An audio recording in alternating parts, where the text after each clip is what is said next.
चाहिए। जैनेन्द्र कुमार ने अपना अपना भाग एक कहानी लिखी, कोर्स में चलती है रोज, वो उनके अपने जीवन की है। अक्षय कुमार, जैनेन्द्र कुमार और सच्चिदानंद वात्सायन, जिनको कि जैनेन्द्र ने उनका नाम अज्ञे रखा था बाद कुछ, क्योंकि मिलते नहीं थे ढूंढने से, कभी मिल जाएं तो मिल जाएं। ये सब लोग और एक और नाम लिया था, मुझे वो याद नहीं। ये चारों लोग दिल्ली के अंदर पार्क में रोज घूमने जाते थे और बैठा करते थे। तब उन्होंने लिखा कि मेरे पास एक 10-12 साल का लड़का मांगने आया कि 1 रुपए दे दो बाबा, 2-3 दिन से भोजन ही नहीं किया। आप सब बहुत पढ़े लिखे और बहुत भले जान पड़ रहे हैं, थोड़ी कृपा कर दो या कि भोजन दिलवा दो, 3 दिन से भूखा हूं। इन लोगों ने थोड़ा सा मजा करने के लिए उसे 100 का नोट दे दिया। उसने कहा मालिक, सन 3600 और 35 के अंदर 100 का नोट, आज का नहीं, आज का 100 का नोट तो कोई वैल्यू नहीं उसकी, 2-4 चीजें आएंगी मुश्किल से। उसने कहा कि कहीं भी जाऊंगा तुड़ाने के लिए तो लोग कहेंगे चुराया होगा, आप ही तुड़ा करके दे दो। पर इनके पास नहीं थे, इनको तो टालना था, टाल दिया और अपने बातें कर करा करके वापस लौट गए।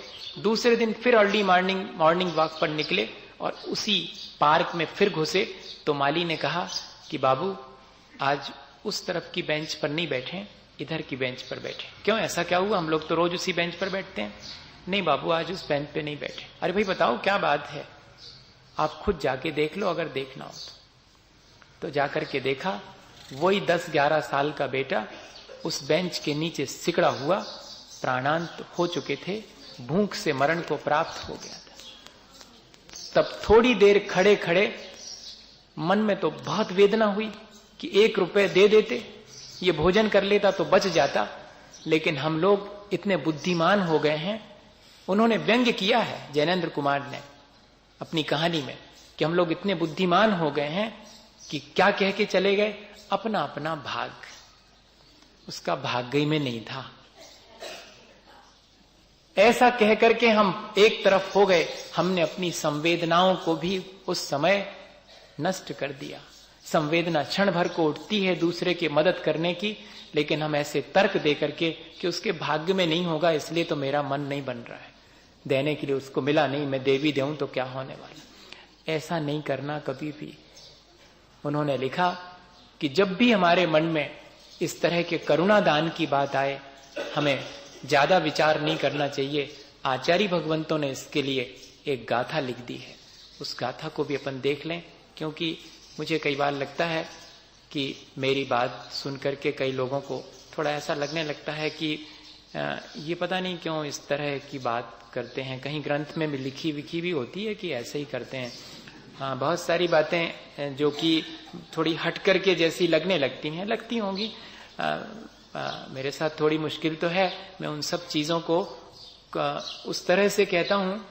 हमारा धर्म जितना भाव प्रधान है, हम लोगों ने जितना क्रिया प्रधान बना लिया है, उसको देख करके थोड़ा दुख होता है। इसलिए मेरी पूरी कोशिश में क्रिया का निषेध नहीं करता, लेकिन मेरी पूरी कोशिश ये है कि क्रिया तो आप कर ही रहे हैं, थोड़े भाव और अच्छे बना लो तो वो क्रिया भी सार्थक हो जाए। नहीं तो चल तो सबका रहा है, क्रिया करने वाले का भी चल रहा है और भाव शून्य, हृदय शून्य व्यक्ति का भी काम चल रहा है, और उन्हीं का काम ठाठ से चल रहा है। जो संवेदनशील है उनको तो कदम कदम पर तकलीफ ही है, संवेदनशील व्यक्ति को तो बहुत मुश्किल है। आज तो जमाना टिट फॉर टैट का है, सठे साठ्यम समाचरे, उस तरह की भावना। लेकिन मैं सोचता हूं कि उससे थोड़ा सा ऊपर उठें और जो हमारे प्रति कहना चाहिए, आज सारे संसार की विषमताओं के बीच भी हम अपने, और वो जो स्वभाव है हमारे अपने जीवन का, जो लक्ष्य है, उसको ना भूलें। सब कुछ विपरीत है, लेकिन इसके बाद भी हम ये सोच करके कि नहीं सब ऐसे ही चलता है, अपने जीवन को नष्ट नहीं करें, अपनी भावनाओं को निर्मल बनाएं। हमारा उद्देश्य सिर्फ इतना है। इसलिए कई बार हो सकता है कि जैसी बात लिखी है उसको और ज्यादा अपनी तरफ से थोड़ा सा बढ़ा चढ़ा करके भी मैं भावों की निर्मलता के लिए कह देता हूं। पर जब उसमें कोई गाथा मिल जाती तो मैं भी गदगद होता हूं कि मैं जो कह रहा हूं वो आचार्य भगवंतों का कहना भी वही था। दानम भोयनमेत्तम दिन्नैधम धन्नो हवेयि सायारो पत्तापत्त विशेषम संदंशने किं वियारेण सागार मात्र एक भोजन दान से भी लो धन्य धन्य तम हो, धनवान से भी दुपात्र पात्र इस भांति विचार से क्या, ले आम पेट भर ले बस पेड़ से क्या। पेड़ गिनने से क्या मतलब, आम से अपना पेट भर लो। कौन पात्र है कौन अपात्र है, 2 रोटी के लिए किसी की 7 पीढ़ी आगे पीछे की देखने से कोई लाभ नहीं है। 2 ही रोटी तो दे रहे हो और कितना हिसाब बनाओगे उसके बारे में कि कैसा है कैसा नहीं है। ऐसा आचार्य भगवंत हमें खुद इस बात का इशारा कर रहे हैं। अभी परमार्थ के दान की चर्चा नहीं है, अभी सिर्फ लौकिक दान की चर्चा है। उसमें भी लौकिक दान में भी सकल दत्ती और समदत्ती में तो थोड़ा विचार भी करना आवश्यक है, लेकिन करुणा दान में कह रहे हैं कि जिसके प्रति दया का भाव आ जावे उसे हमें और तुरंत मदद कर देना चाहिए। उससे हमारे जीवन का उपकार भी होगा और सामने वाले का भी।